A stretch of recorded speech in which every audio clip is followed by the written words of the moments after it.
Hey there, cats and kitties. I am the Blues Man, Johnny Blues, and with this video, we'll be discussing my thoughts on episode 6 of the anime series, Arslan Senki, or the Heroic Legend of Arslan, and we're picking up right where we left off, with the tentative fall of Ecbatana, and, all at the hands of the Lusitanian forces, which has this entire city boxed in, and they're chanting and calling forth to the slaves contained within to uprise against their oppressors, and it's like, have we learned the lesson yet? Keeping slaves is a bad thing. It's about as far away from humanitarian causes as you can get. And even still, even with that in mind, even at this late stage in the game with so much at stake at the hands of the Lusitanian forces on the outside of the gates, you still have Parsian officials and soldiers and aristocrats who aren't getting the lesson. They're very much still in the mind of beating these slaves into submission, threatening them, killing them even at one point to preserve one of the gates from the outside forces breaking in and everything like that. And so it's just a complete cluster F, if you will, that's unfolding. And we're calling back on, of course, Arslan, who is still stuck in a cave with Narcissus, Elam, and Daryun, and they're still very much talking about the strategy of how to make their next move, because, Carlin's forces are still surrounding them, even though they don't know where they are. They haven't pinpointed their location, so they're well and truly in hiding, but what is the next step going to be, ultimately? And Narcissus puts forth this idea of going after Carlin, going after one of the chiefs of the enemy forces to make as big an impact as you can. This foursome is never going to have much of a chance against an entire army and that kind of thing. And so Narcissus is really thinking in terms of how can we make such a divisive blow, but not risk our own necks, which, like facing something impossible. And I'm all for that. I definitely think he has the right sort of mindset as to how to approach this scenario. I do find it quite intriguing that the royal vizier of the Parsian kingdom, basically in the idea of trying to protect the queen, who herself, it's very interesting that, when confronted with the revelation of the Lusitanian forces putting on display all of the heads of their, some of their highest dignitaries and soldiers, including Vanadis, the queen herself is taken aback very much by that realization and sort of finding out the information that they don't really know what's happened to Andragoras, her husband, the king. And of course, they also play on the fact that she doesn't seem to be asking after Arslan, once again, perhaps hinting at an illegitimacy to his, maybe they're not really a family. Maybe they're not really blood. I don't exactly know why they keep exploiting that notion that the parents don't seem concerned for Arslan.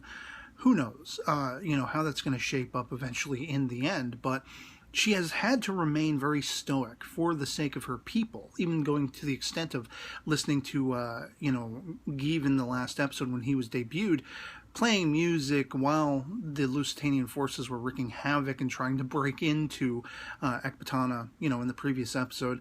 And to see her almost falter in step is very sort of shocking and shows that she is a living, breathing human being. She has feelings and she has fears and she's not sure what to do. And so there's this whole sort of ruse that the vizier comes up with, hiring Give, respectively, to try to use similar tactics as you might, assume Narcissus would come up with, where they're going to try to sneak her out of the aqueducts. And the fact that some of the, enemy forces were getting into the aqueducts and everything like that, including Silver Mask making his appearance once again, there was almost a level of the fall of Rome that this whole aesthetic was reminding me of, breaking from within and everything like that. Even though Rome is kind of a different scenario, there wasn't a king and queen and, that kind of thing, necessarily along these lines. But once the Lusitanian forces led by Carlin and Silver Mask managed to get within the walls and are going to try to take the place down from inside, they're freeing slaves and getting them employed to the use of, basically opening the gates in lieu of the armed forces of Pars.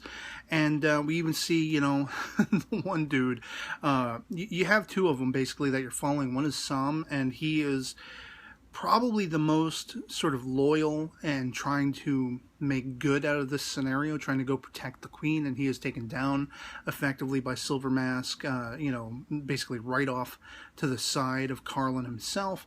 And then the other guy who's like the bigot who's trying to beat and kill the slaves, you know, he meets pretty gruesome end, you have to say. You know, I mean, his eyes were rolled up into the back of his head, and he had a whole bunch of stuff sticking out of him and just blood everywhere.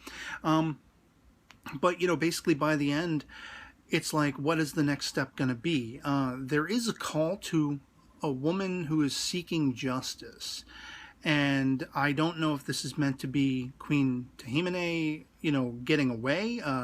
Basically, there was some talk and suspicion by Give that while that decoy, you know, was being sent one way, the queen herself might be going another way, might be trying to get out of the city in some other fashion. And while Silver Mask believes that she's probably still going to be contained within the walls in spite of this ruse that, you know, was foiled by him. So I'm not exactly sure who this female character is meant to be, whether it's supposed to be Tahimine herself, or it's supposed to be another new character debuted to the series. And so by the end, we're very much left with this sort of similar cliffhanger aesthetic, where it seems to be suggesting that Arslan, Daryun, Narcissus, and Elam are finally preparing to leave their cave-born hideout, you know, for the next episode, making their way toward Carlin, which is, you know, Narcissus's proposed goal. All the while, Carlin and even Silver Mask themselves are seeking the queen and wanting to, I guess, make an example of her for the cause of the Lusitanian forces. You know, it seems like a lot of their call to action, their impetus, has to do with this religious sort of belief set, which, you know, will always rub me the wrong way.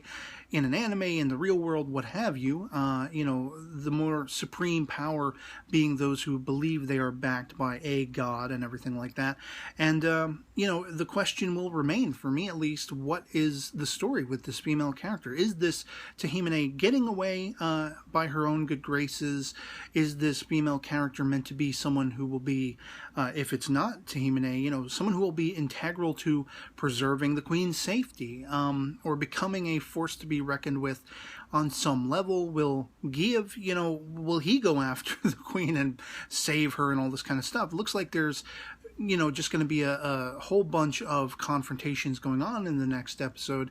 And so I'm really excited. I mean, this particular episode, just there was tons going on in it, and it got very bloody, very gory, and literally, you know, Ekbatana was going down in flames from the inside, from within.